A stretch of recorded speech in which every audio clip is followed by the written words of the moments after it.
Ngayon no, mga boss, sabi naman po ni Senador Panfilo Lacson, mga bossing, ay okay lang daw po yung mga public outrage. Continue lang daw po yan, no? Wag lang yung masyadong magulo o yung ano, yung violence. Public outrage must continue without violence.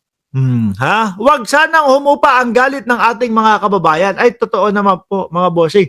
Pero etong panawagan, sigaw po ng mga kababayan natin, ang panawagan po nila ay para doon sa mga korap, no? Para doon po sa mga lumapastangan ng pondo ng pera ng ating bayan, mga bossing. Pero kapag yung mga walang ebidensya, sorry po.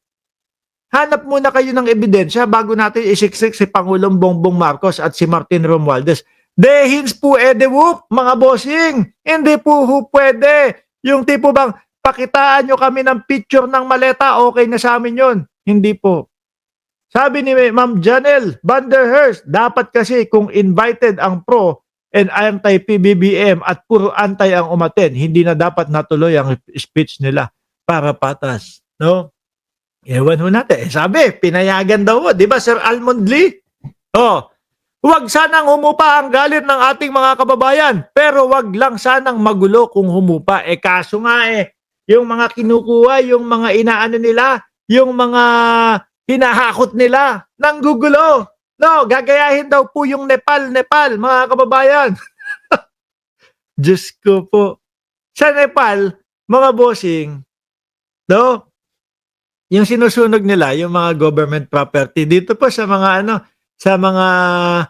sa Pilipinas, mga kababayan, kung maalala nyo, yung September 21 na rally, sinunog, gulong no? Gulong ho nung truck. Sabi ko, yan ba'y pag-aari ng isang ng isang kontraktor na nagnakaw sa pondo ng bayan? Hindi, napagtripan lang sinunog.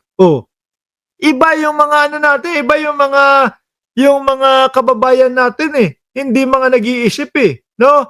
Wag sanang humupa ang galit ng ating mga kababayan, pero wag lang sanang magulo. Kung humupa, baka mag-slacken ang effort ng authorities, particularly ng Malacanang Ombudsman at DOJ. Lahat po kumikilos ngayon, totoo. Lahat ngayon kumikilos because of the pressure ng ating mga kababayan. Kaya nga po, ng Pangulo? Ano ang balita sa ating lahat ng Pangulo? Ang balita sa ating lahat ng Pangulo, mga boss, si Pamo sir, ilan na daw po ang nahuli at may 2 susuko pa. Pero sasabihin ng mga DDS, wala, puro maliliit lang. Magantay kayo bago magpasko. No, yung mga superhero ninyo, na mga sabit sa flood control, baka magnalngala na naman kayo Ano kaya mamayang umaga, no? Bagay, alas 7:32 na ng umaga diyan sa Pilipinas. Ano kaya mga boss, no? Biglang naibalita na, ayan na po, lumantad na si Bato de la Rosa at bigla pong inaresto ng mga kapulisan. Patay, kang bata ka. Ano na naman iisipin ng mga DDS? Mag-iiyakan na naman po yan. Sasabihin na naman po niya mga yan, no? Naku po, ayan, kinidnap na po si Bato de la Rosa. Kakakidnap ninyong ganyan. Kaya hindi mapauwi ang dating Pangulo. Kaya hindi mapagbigyan yung interim release na hinihingi o hinihiling. Di ba? Baka nga this week mahuli na si Bato sabi Patuloy. Lahat ngayon kumikilos because of the pressure ng mga kababayan natin, pero wag sanang maging violent tulad nung September 21 protest na sinisira ang traffic light. Biruin mo. Sabi galit kami sa mga magnanakaw. Sirain natin yung traffic light. Sino po ba ang gagastos ulit para gawin yung traffic light? Di ba ang gobyerno? At ang gobyerno po, saan po kukunin yung paggawa po ng traffic light? Di ba po sa pera ng bayan na naman? Galit kami sa mga magnanakaw. Ang gawin natin ay magbandal tayo dito sa lugar ni Yorme. Susulatan. Ngayon, papangit to. Si Yorme naman, ano gagawin? Papagandahin ulit ni Yorme. Gagastos ng pintura. Saan po kukunin yon? Pondo din ho ng bayan, mga kababayan, di ba? Ay, Diyos ko, yung mga hindi nag-iisip kasi. Basta bara-bara lang, oh, basta tira, tira, tira, oh. Eh baka naman kasi, yung mga yan ay hakot nung mga naaano ho sa flood control. Hakot nung mga nasasama sa flood control. Hakot nung mga malilintikan sa flood control. Hakot nung mga malapit ng maoblo o malapit ng mapasok sa kulungan bago magpasko.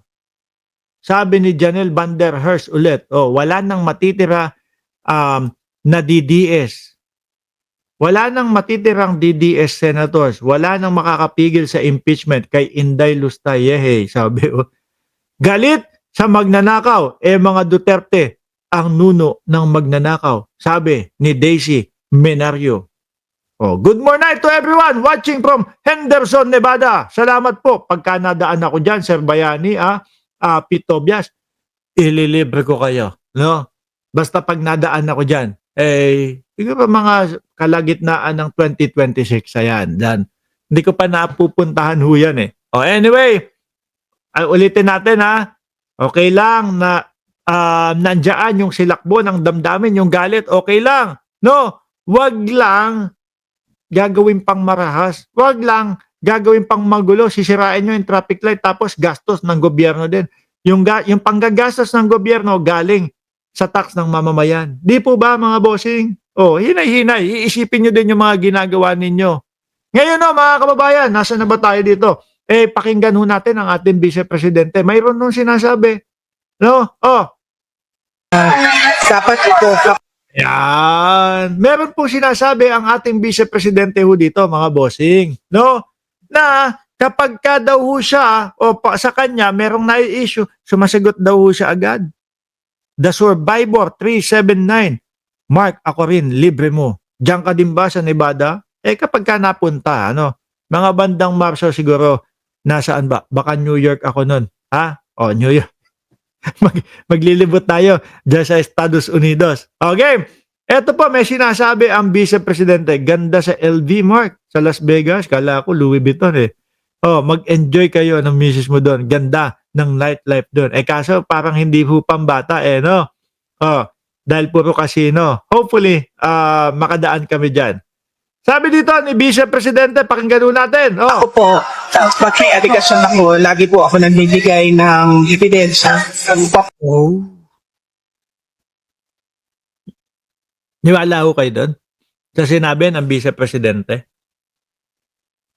Ako po, pag merong mga nagiging issue, namimigay ho agad ako ng mga ebidensya. Sabi ni Transformer, yung Confi Fund hanggang ngayon, di pa nasasagot. Nasagot na yan, yung confidential funds. Nasagot na ho yan. Alam nyo kung ano ang sinabi ng Vice Presidente patungkol ho dyan, mga kababayan?